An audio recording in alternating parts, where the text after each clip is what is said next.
오늘 우리에게 주신 하나님 말씀은 사도행전 26장 24절로 32절까지 말씀입니다. 사도행전 26장 24절로 32절까지 말씀.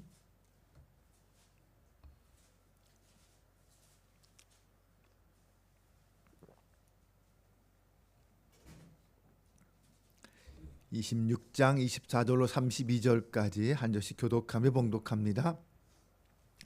바울이 이같이 변명하매 베스도가 크게 소리내어 이르되 바울아 내가 미쳤도다. 내 많은 학문이 너를 미치게 한다 하니 바울이 이르되 베스도 각하여 내가 미친 것이 아니요 참되고 온전한 말을 하나이다.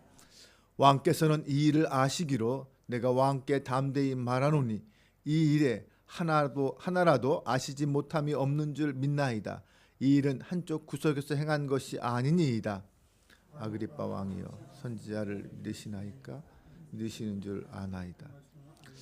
아그리빠가 바울에게 이르되 내가 적은 말로 나를 권하여 그리스도인 되게 하려 하는도다.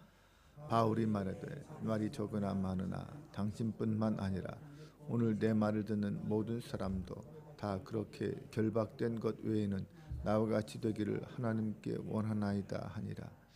왕과 총독과 번이게와 그 함께 앉은 사람들이 다 일어나서 물러가 서로 말하되 이 사람 사형이나 결박을 당할 만한 행위가 없다 하니라. 다 같이 이에 아그리빠가 베스도에게 이르되 이 사람이 만일 가이사에게 상소하지 아니하였더라면 석방될 수 있을 뻔하였다 하니라. 아멘. 할렐루야. 오늘도 거룩한 하루를 시작하며 주님이 주신 소명의 자리에서 믿음으로 기쁨으로 감사함으로 하루를 시작할 수 있는 저와 여러분 되시기를 주님의 이름으로 축원합니다. 베스도 총독과 아그리빠 왕 앞에서의 바울의 자기 변호는 계속되었습니다. 하지만 점점 바울의 말은 자기 변론에서 복음 변호로 나아가 전도 설교로 바뀌고 있습니다. 오늘 본문은 바울의 증언을 들은 이방인의 대표 베스도와 또 유대인의 권력자의 대표인 아그리빠 왕의 반응을 묘사하면서 거기에 대처하는 바울의 태도가 어떤지를 우리에게 보여줍니다. 본문에 나오는 이 바울의 태도는 오늘 이 세상을 살고 있는 이 세상 속에서 우리가 그리스도인으로서 어떤 태도를 가져야 할지, 복음을 전하는 사람으로서 어떤 모습이어야 할지를 우리에게 가르쳐 줍니다. 먼저 우리는 복음은 분명히 믿을 수밖에 없는 분명한 사실이라는 사실을 기억해야 합니다. 바울의 변론과 복음 변호는 유대인들의 문화와 종교에 대해서 잘 알고 있는 이 아그리빠 왕과의 대화로 이어졌습니다. 그런데 바울이 그리스도의 고난과 죽음과 부활에 대해서 이야기를 시작하자 갑자기 중간에 베스도가 끼어듭니다. 그러면서 하는 말이 바울아 너가 미쳤다 라고 소리칩니다. 로마 사람인 이 베스도가 듣기에 지금 바울이 말하는 것은 정말 미친 소리밖에 아니었던 것이죠. 베스도는 예수라는 사람이 죽었다가 다시 살아났다. 그래서 하늘에 올라갔다. 그 하늘에서 바울에게 말하였다라는 그 이야기를 도저히 받아들일 수 없었던 것입니다. 그래서 베스도는 바울에게 너의 뛰어난 학문이 너를 미치게 했구나 라고까지 말한 것이죠. 그러나 바울은 자신이 참되고 온전한 말을 하고 있다.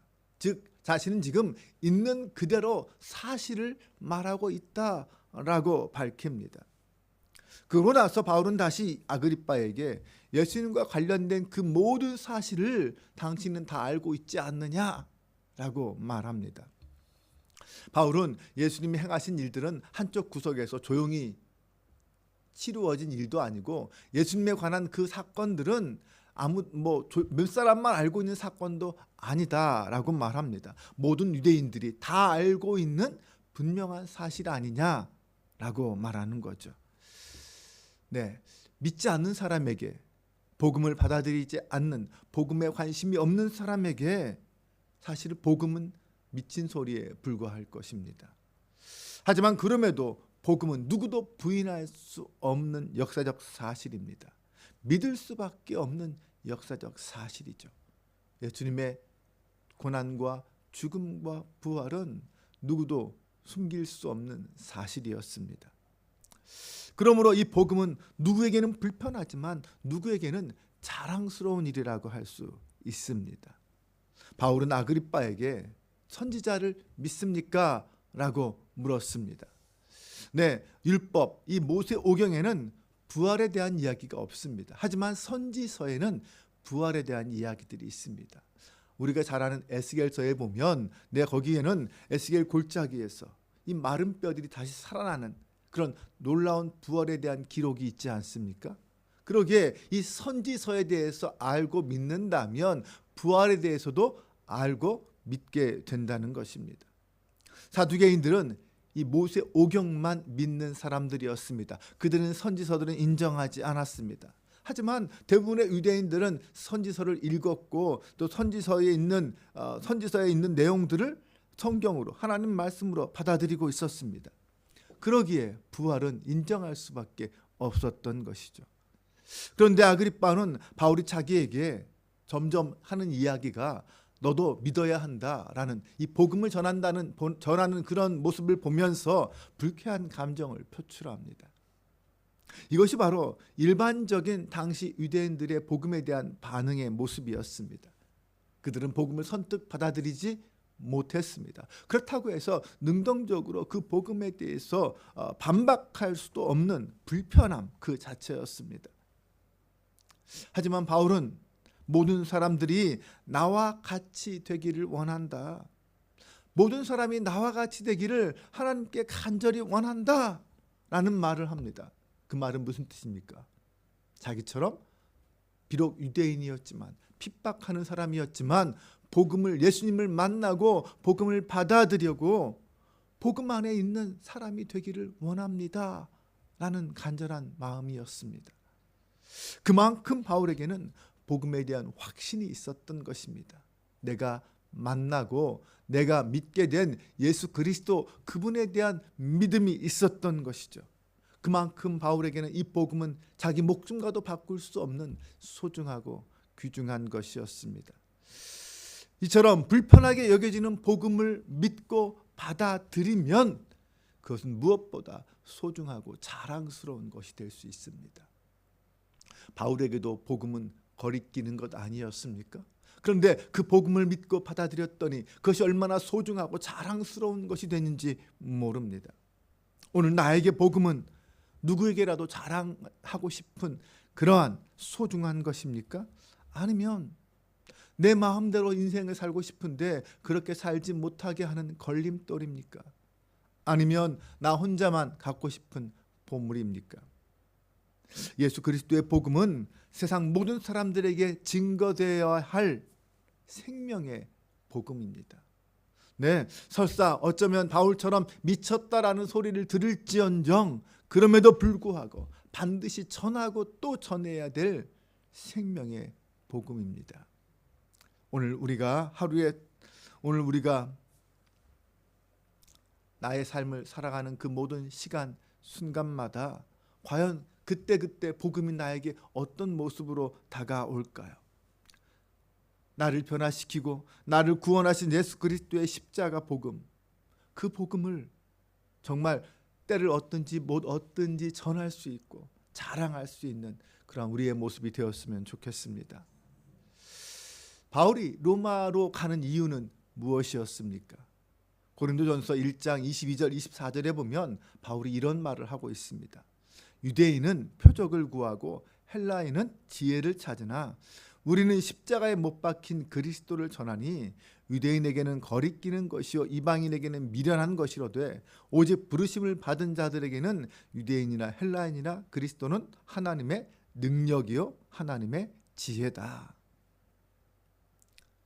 이 말씀은 정말 오늘 바울에게도 딱 적용되는 말씀입니다. 베스도와 아그리빠의 반응을 보아도 그들에게 복음은 미련한 것이요 거리끼는 것처럼 보였습니다. 하지만 바울에게는 이 복음은 하나님의 능력이요 지혜였습니다.